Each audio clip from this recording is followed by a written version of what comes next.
always thought Olivia Rodrigo was a little bit of just an annoying celebrity, but Shush. I think that her and I could be made for each other.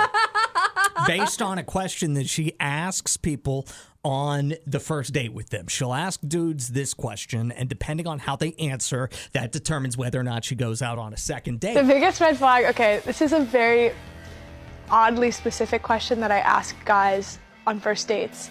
I always ask them if they think that they would want to go to space. So do you think that saying yes to that would equal a second date for Olivia Rodrigo or no second date for Olivia Rodrigo? I'm kind of torn because I could see an argument for both sides. For me personally, if somebody tells me they want to go to space, I'm saying no, absolutely Red not. flag, You're okay. Red flag, yep. And if they say yes, I don't date them. I just think if you want to go to space, you're a little too full of yourself because I think it's just weird. That's exactly what I think about going to space. I have no desire to go to space. I don't understand why people want to. It seems dangerous. It doesn't seem that cool to me. You look out a little window and then see Earth all the way down there. I'd just be terrified the whole time. Yeah, no, that makes sense. It doesn't sound fun to me. So, do you have a question like that, or have you ever tried to come up with a question to identify red flags secretly? So mine is just trying to casually bring up the zombie apocalypse. Because if somebody has put either a lot of thought into it or thinks that they could survive, we're not a match. We are not compatible. Like if anything like that were to ever come, I know I wouldn't make it. I know I wouldn't want to make it. And I don't want to be with somebody who's like, all we have to do is like barricade the home and blah, blah, blah. Like we're not going to match up. You're like, you go ahead and barricade the home. I'm going to sit on my front porch and let the sweet Lord take me. Yeah, exactly. Like I'm not going to try to, I've been surviving this whole time. If that happens, I'm done surviving. So the Olivia Rodrigo question kind of it took me back like 15 years almost to whenever I was picking my prom date because we did that as a radio bit. Oh my gosh. And I played the dating game so I couldn't see the girls. But one of the questions that I asked one of the girls who was trying to quote unquote win a prom date with me, which seems weird that would have been a prize for a winner. I asked, are you wearing high heels or flip-flops to the prom? Oh. And the answer was high heels. And I was like, oh, that's a high-maintenance girl.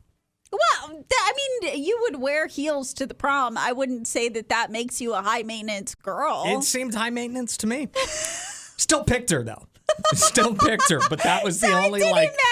That was the only con in the column of pros and cons. Hope she's doing well. Anyway, it's Adam and Allison, 601-995-1017. Is there a question you can ask on a first date that would sort of reveal red flags to you? Sneaky little question you ask a first date, only looking to discover a red flag, but you don't want them to know that you're looking for red flags? Adam and Allison, Y101, if you've got a question that you ask, 601-995-1017 is our phone number. Mine was about the zombie apocalypse because if you've thought about it at all or you feel like you could survive, you want to survive, you've got a plan, we are not compatible. I don't want to survive. I don't want to have a plan. I wonder how many girls ask their potential boyfriends on like a first date how often they think of the Roman Empire. Could that be could that reveal red flags? It could, because I think whenever that whole debate came out, we found out that there are the history buff men and then there are the men who want to smoke meat. So you might, like me, I can't cook at all. I want a man who can smoke some meat.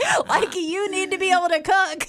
601-995-1017. Covert red flag fact-finding questions that you're asking. What are they? So Tam texted in and she said, I'll ask, are you close with your family or kids? This comes after the initial questions like, are you a smoker? Do you do dip?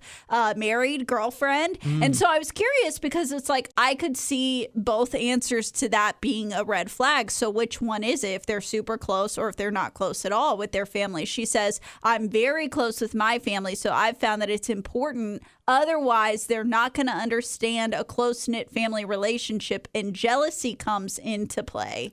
see, that's interesting because Tam says that she's close with her family. Yes. I almost wonder if it would be less of a red flag for the guy to not be close with his family, so then her family can just kind of slide into that spot. See, no, I agree with her because I remember one of my high school boyfriends, his family was super close knit, and there were like weird age gaps. Like his sister was 10 years older than him, and her kid was only 10 years younger than him. Yeah. So like he was always babysitting, and I got that jealousy of like how close they were because I didn't get it. I don't come from a big family. We're not like that. And I was like, why are they trying to take over your life? Like, don't they know that you have a girlfriend? Me?